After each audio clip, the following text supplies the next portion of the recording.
Ahora vamos a avanzar con Josefina Vecino.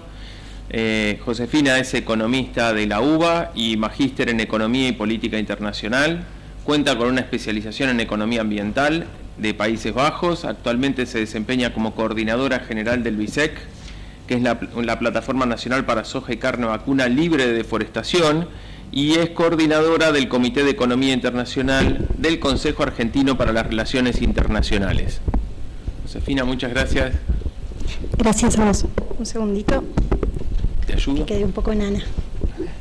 Ahí está bien, ahí se escucha bien. Bueno, antes que nada, buenas tardes a todos. Muchas gracias a la Academia Nacional por el espacio y especialmente a Gerardo por la invitación.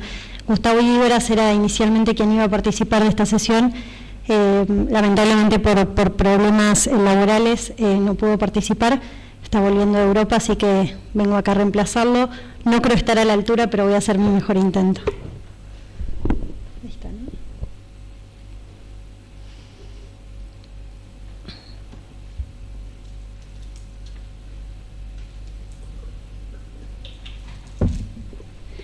Bueno, hay muchos de los temas que pude ver que ya los estuvieron cubriendo, así que voy a intentar hacerlo lo más breve posible y aquellos temas que haya visto que ya están cubiertos, los voy a ir pasando.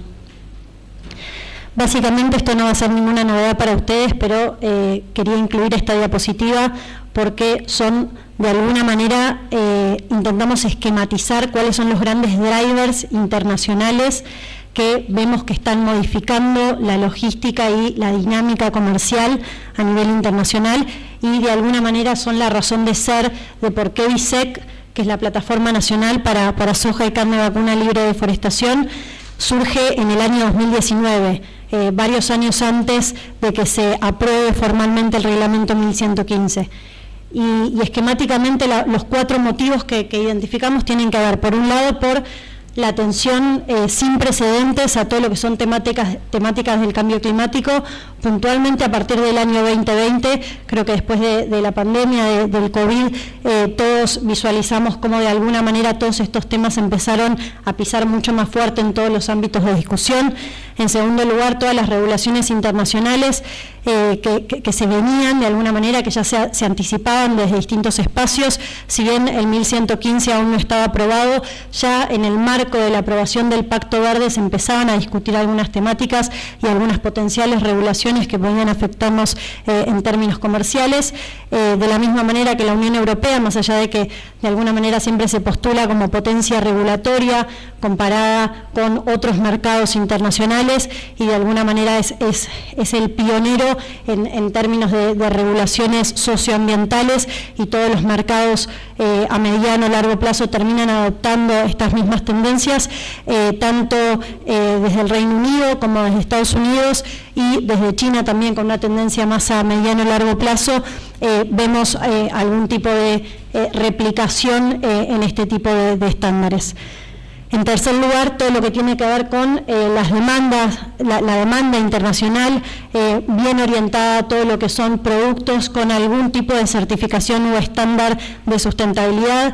Podemos hablar de estándares sociales, pero también ambientales.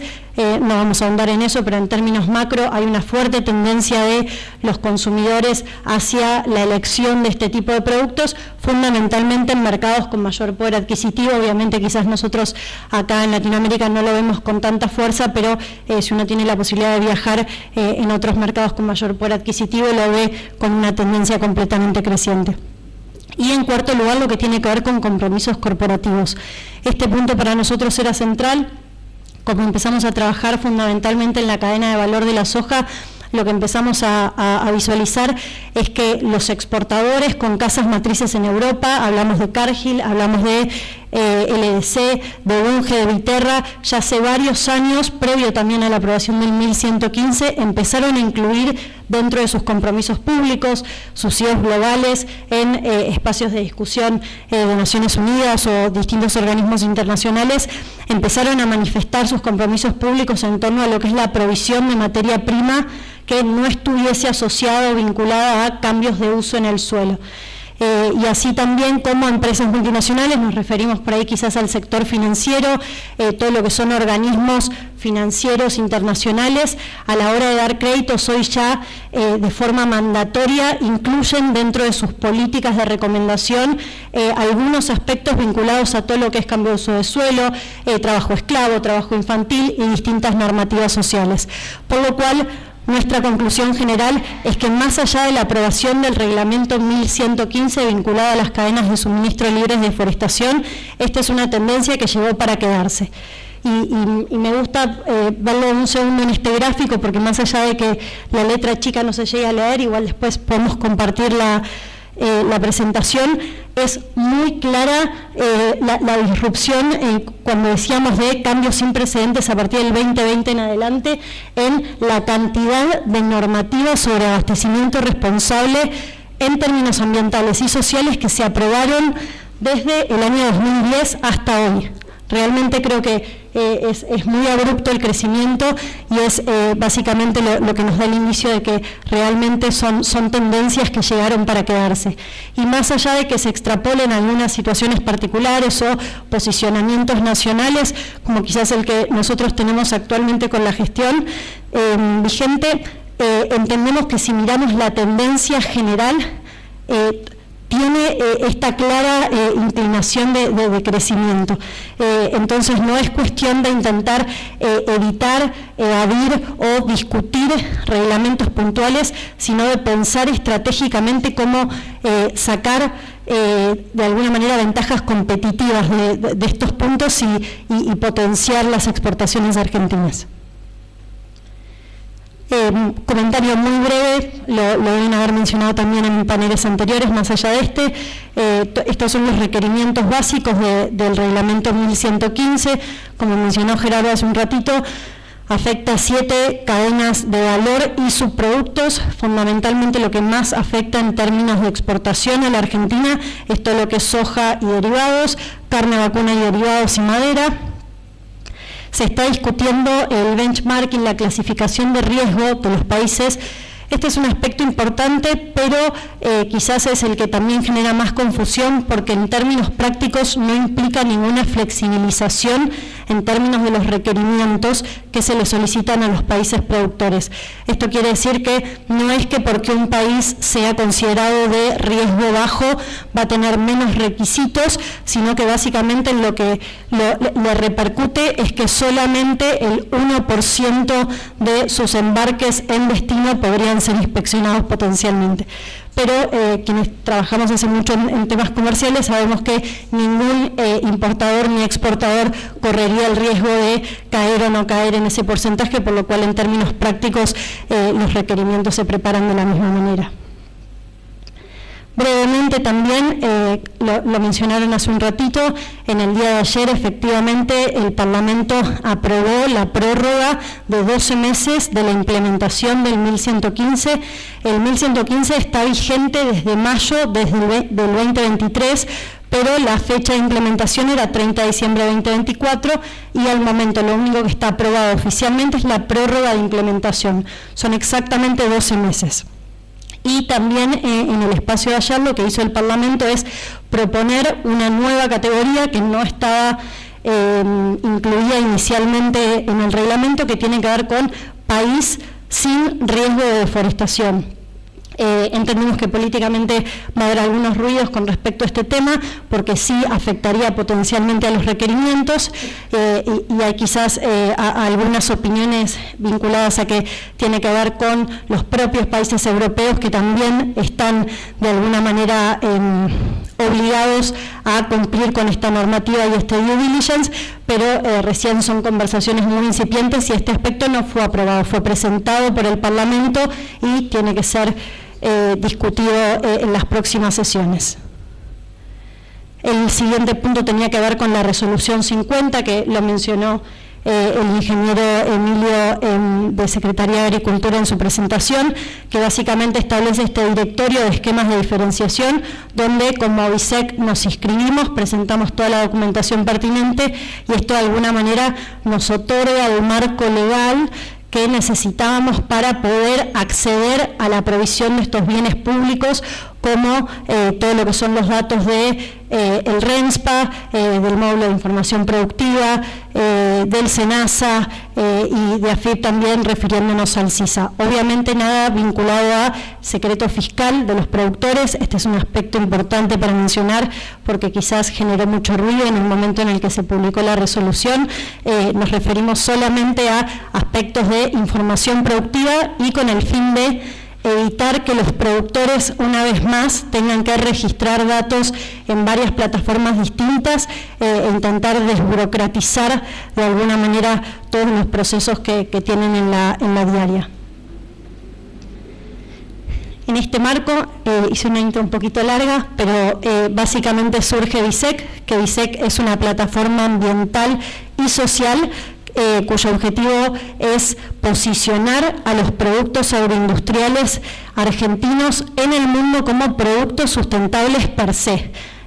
Mencionaba también, Emilio, muchas de las prácticas que ya tenemos incorporadas y naturalizadas en el sector del agro en Argentina, que si uno va y conversa con varios mercados internacionales, realmente lo ven como novedoso y hoy se intentan recién empezar a promover como buenas prácticas.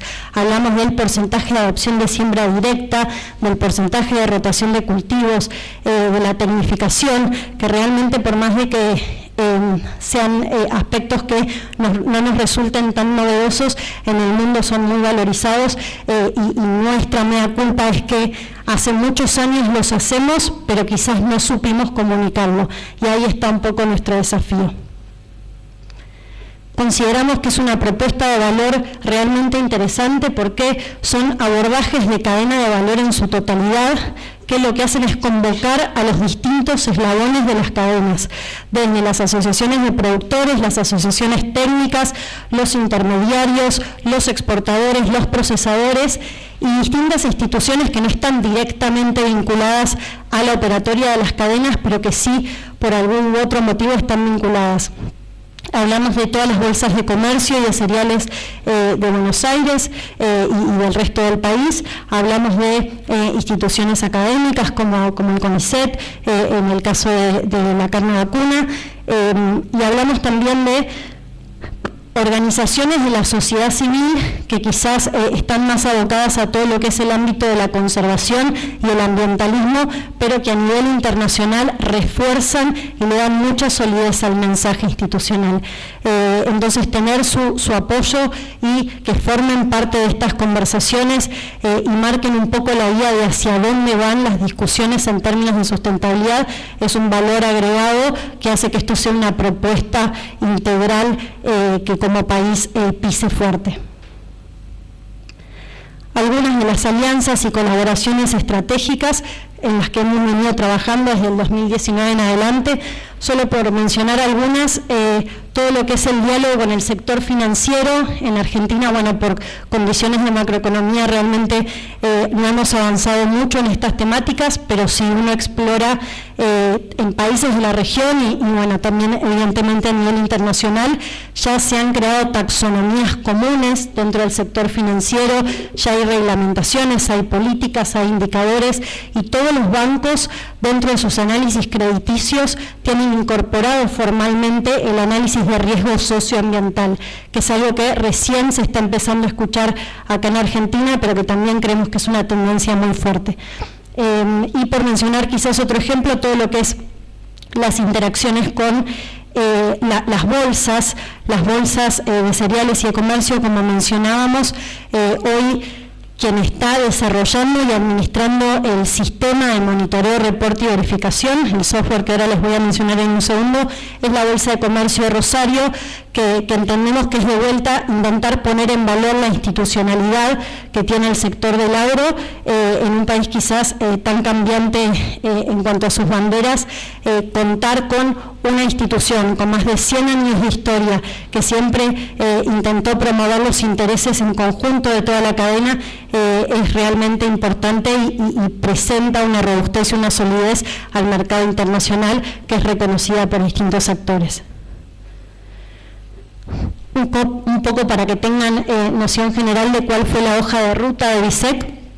Como les comentamos, en el año 2019 surgió esta iniciativa.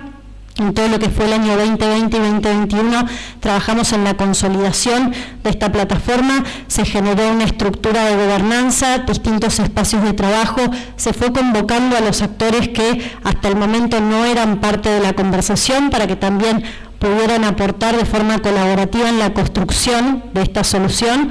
En el año 2022 se terminó de convocar a todas las partes interesadas y se distribuyeron bien los espacios de trabajo, y en el 2023 el foco estuvo puesto en todo lo que es el desarrollo del sistema.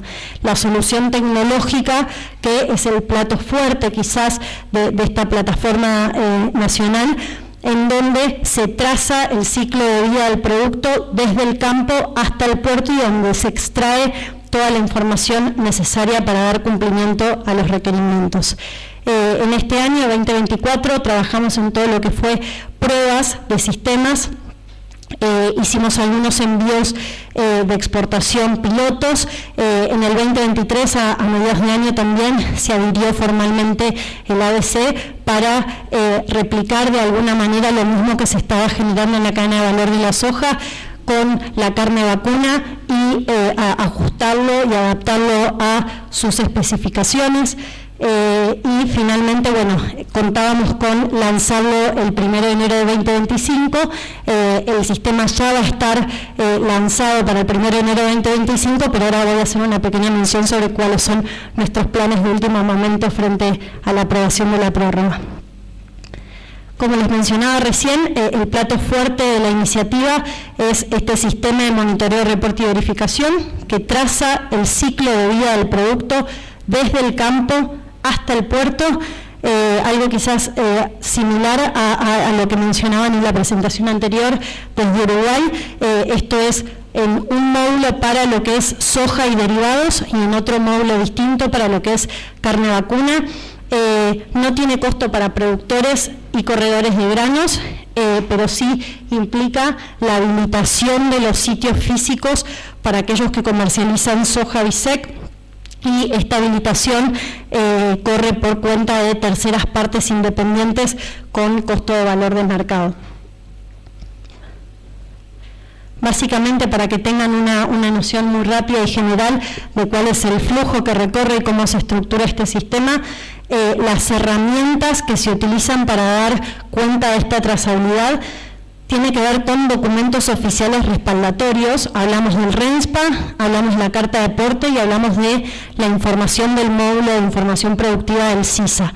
Es decir, no creamos ninguna herramienta adicional, sino que intentamos aprovechar, y por eso la importancia de la resolución 50 que mencionaban antes desde Agricultura, en cuanto a lo que es bienes públicos disponibles. Y la lógica del sistema de carne vacuna está planteada de la misma manera, pero con los documentos pertinentes a la comercialización en esa cadena de valor.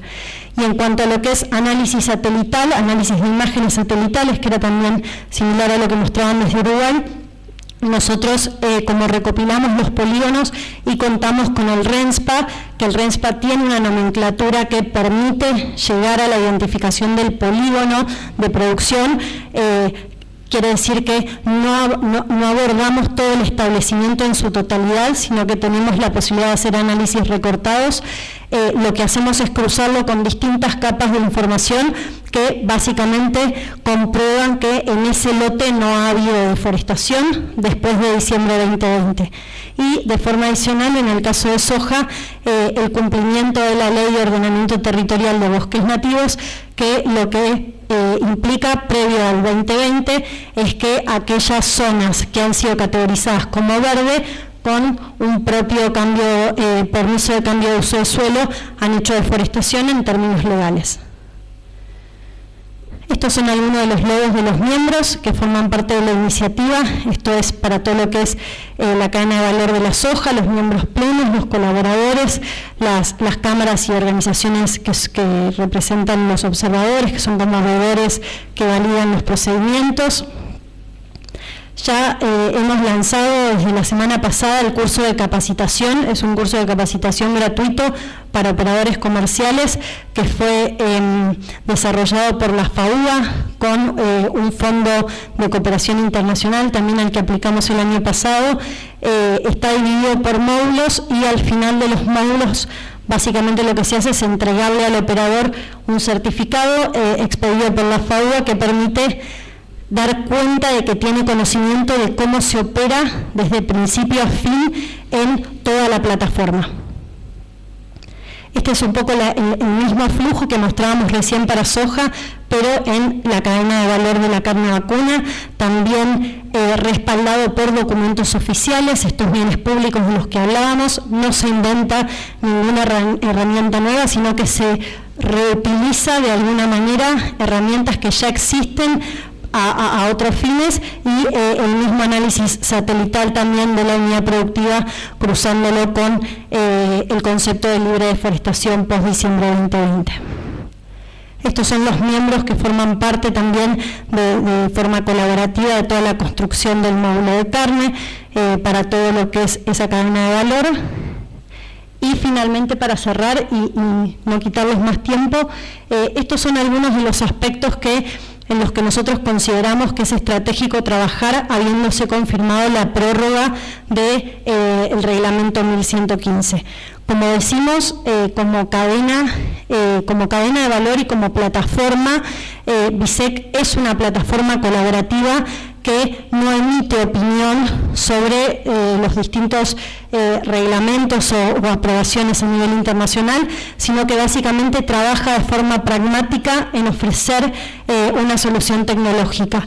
Sí, habrán escuchado en distintos ámbitos que los miembros de BISEC se promueven y están apostando a trabajar en la rectificación de todos estos requerimientos que no se consideran justos.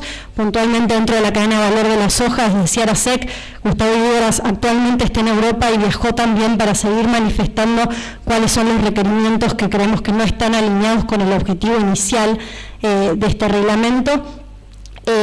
Pero a nivel plataforma intentamos mantenernos al margen y ofrecer una solución pragmática y una herramienta concreta.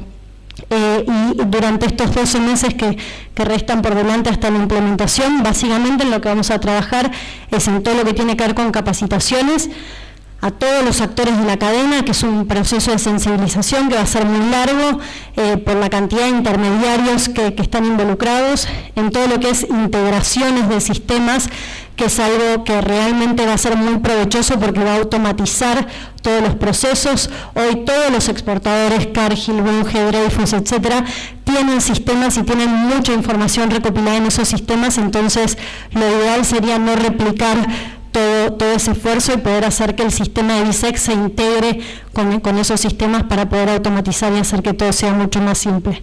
Y finalmente, bueno, pueden después ver el detalle del resto. Nos interesa mucho trabajar en el reconocimiento bilateral de las autoridades competentes.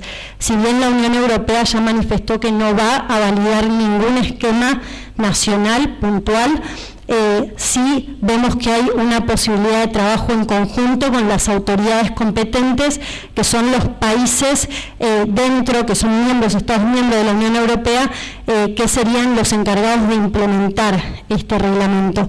Por lo tanto, estamos ya trabajando en negociaciones bilaterales, donde nosotros como BISEC podamos presentarles el esquema de trabajo, cuál es el protocolo de cada una de las cadenas de valor, cuáles son los sistemas y de qué manera vamos a compilar la información para dar cumplimiento. Y apostamos a que ese sea el camino que logre potenciar y transformar este reglamento de ser una amenaza a una oportunidad que potencie nuestras exportaciones.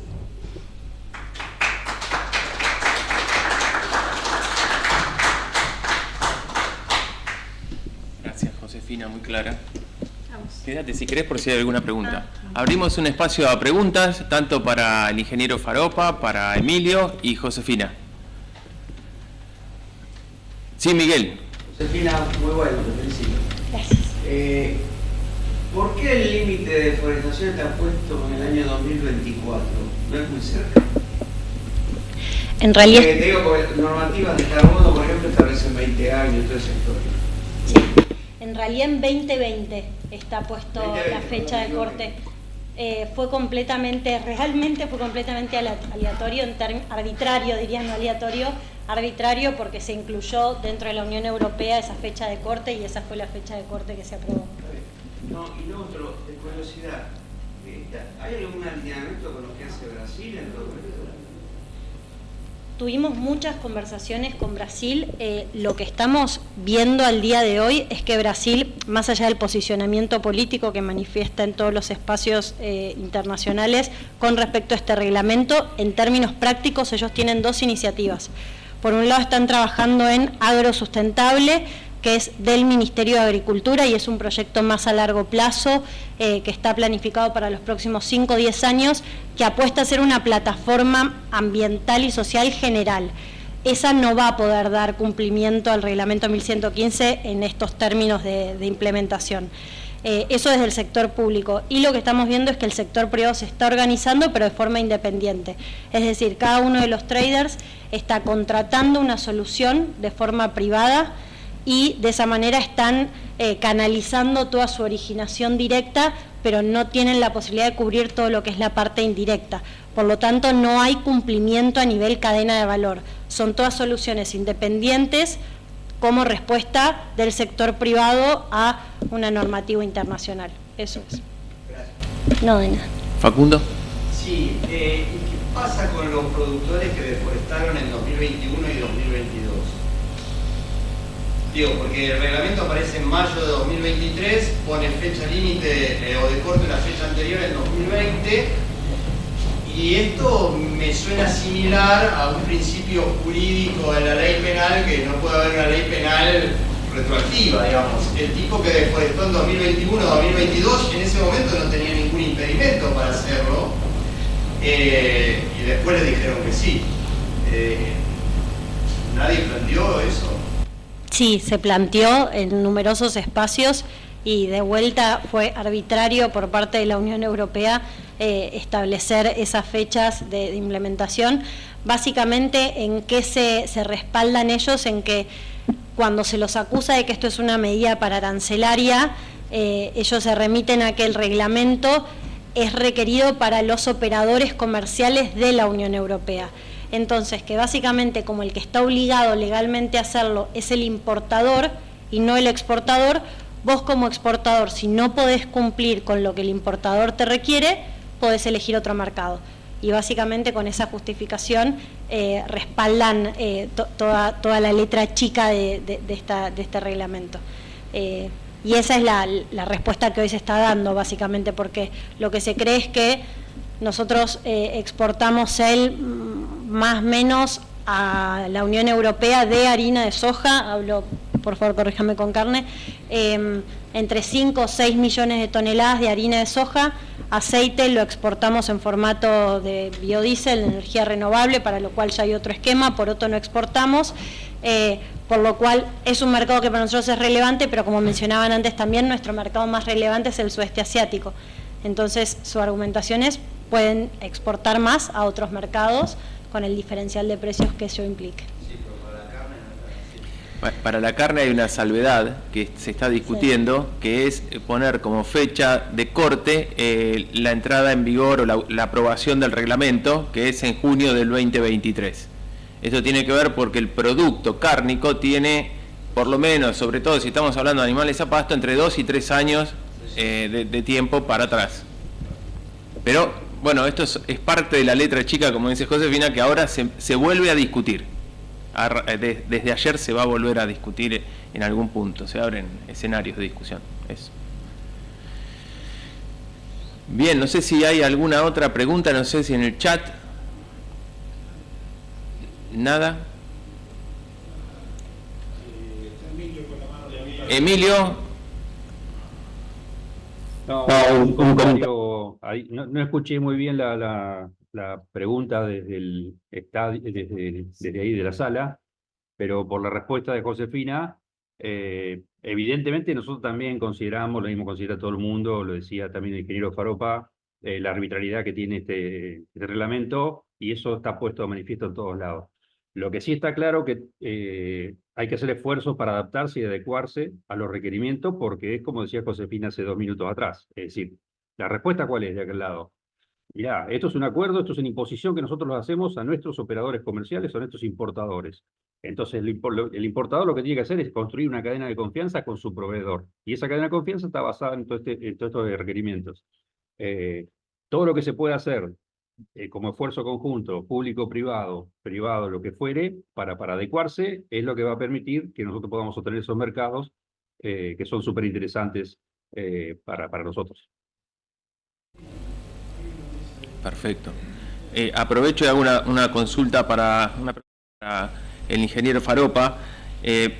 Carlos, mencionaste que iba a haber una certificación libre de forestación por parte de Uruguay, que entiendo que es pública, y que no tiene costo para productores. ¿Tiene costo para industriales, para exportadores? A ver, sí, o sea, el esquema, en realidad, en la cadena cárnica ya está implementado y es seguir los esquemas de certificación que ya tiene hoy la carne nuestra. O sea, el animal ya identificado, los lotes se separan, pero van todos trazables hasta la parcela o las porciones finales, digamos, al porcionado, digamos, de alguna forma.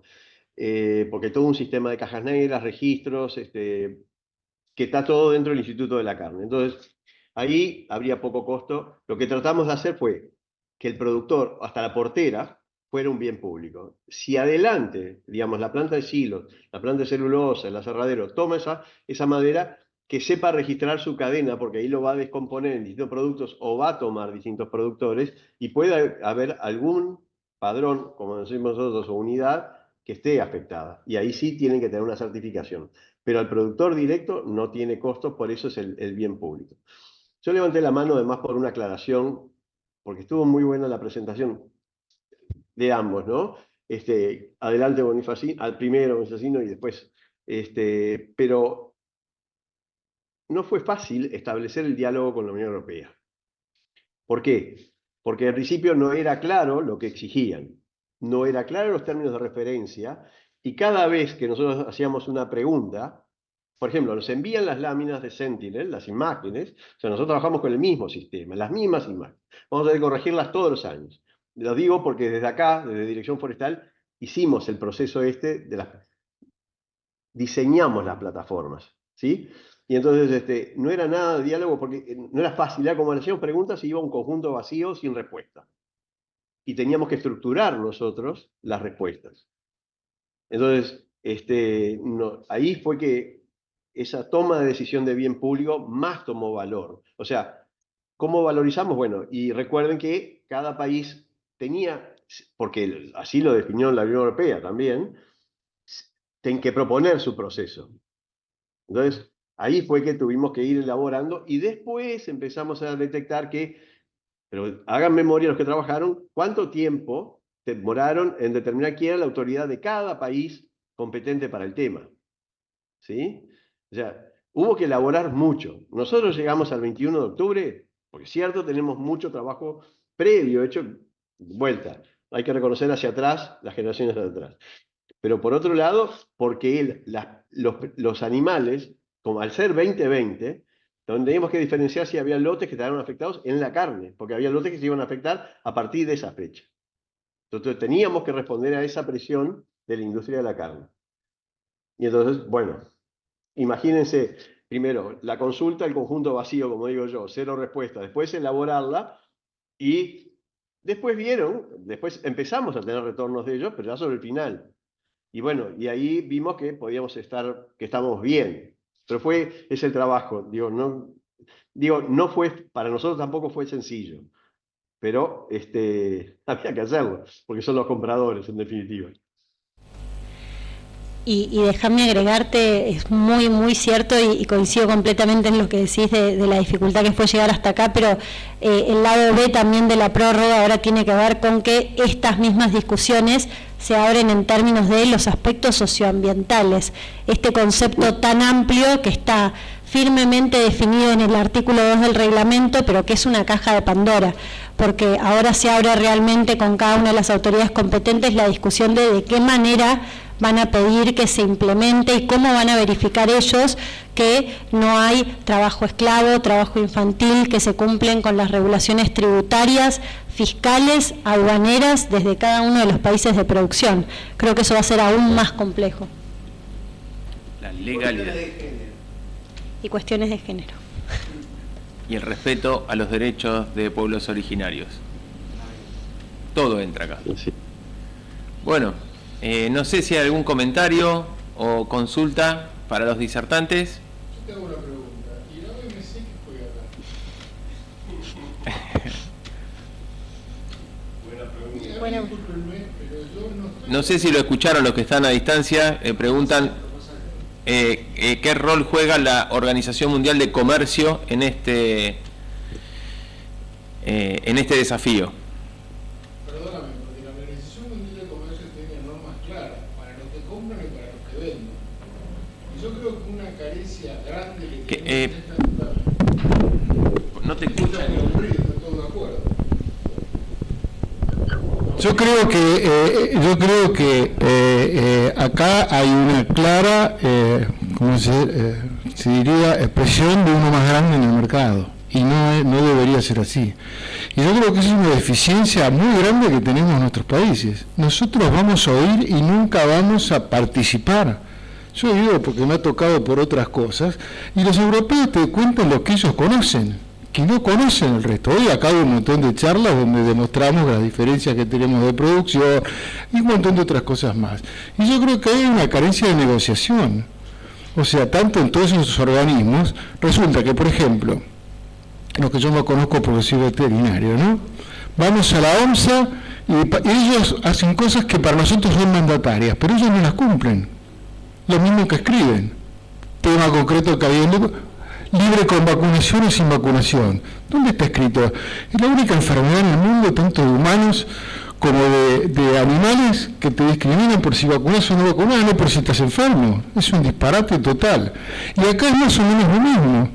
Según Ernesto Bigliso, y Miguel corregime, la Argentina tiene nada más que el 14% de su superficie forestada. ¿Qué más vos?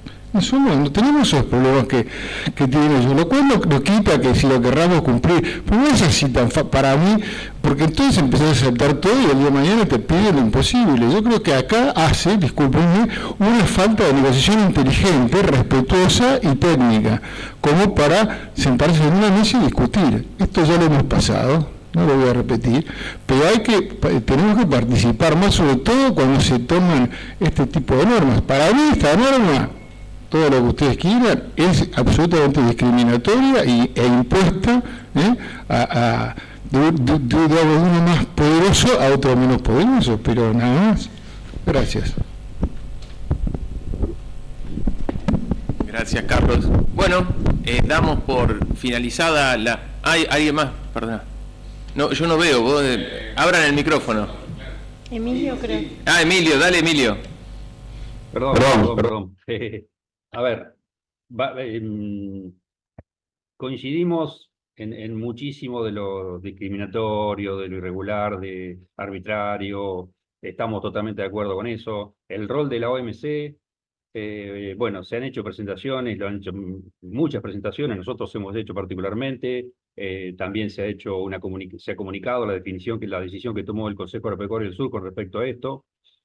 Y con respecto a lo que se terminó de aprobar, la prórroga, a ver, por lo menos se aprobó en el Parlamento, también es cierto, es necesario decir que, por ejemplo, la enmienda que tenía que ver justamente con que esto sea armonizado con los países miembros de la OMC para evitar que haya distorsiones al comercio, esa enmienda no fue aprobada ayer en el Parlamento. O sea que quedó el texto original del reglamento.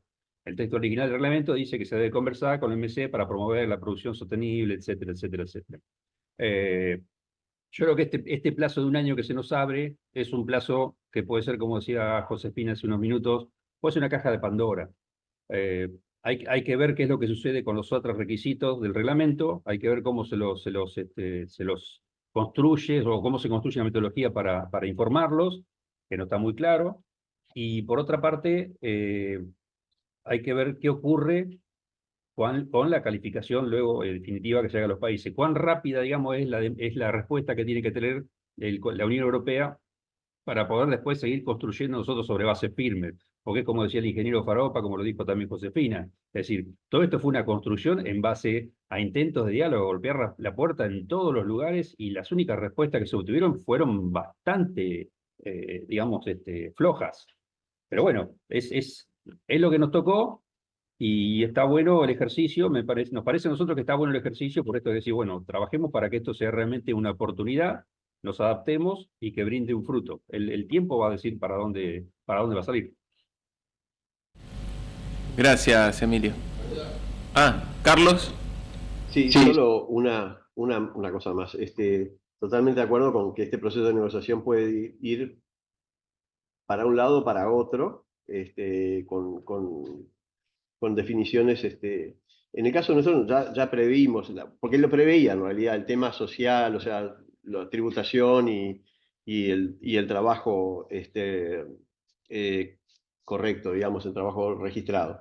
Pero, y se abre una cosa que puede ser buena, dentro de toda la incertidumbre, que aparece otro nivel. Si bien todos vamos a entrar el día que entremos como igual en el riesgo, y después cada uno calificará, se abre una categoría más que es bajo riesgo, o algo o parecido, o sea, ya no es por porcentaje, sino que va a abrir una categoría más aparentemente, leyendo lo que leí hasta ahora, que salió ahora, ¿no? O sea, que hay una oportunidad de eventualmente andar mejor. Pero todos vamos a pasar primero por el primer colador, digamos, o cernidor, de que nos van a evaluar. Y como bien dijo Josefina, vamos a pasar un rango de incertidumbre que es el paradigma, más que social, yo diría el paradigma ambiental, ¿no? Que ahí puede haber incertidumbres. Nada más. Muy agradecido por la invitación. No, por favor, Carlos, seguramente sigamos en contacto por este tema, que sea esto la apertura de este diálogo, si me permiten, catártico en algún punto. Bueno, finalizamos la sesión, estamos un poquito atrasados, si quieren 10 minutos tomamos un café y volvemos con la mesa de cierre. Muchas gracias.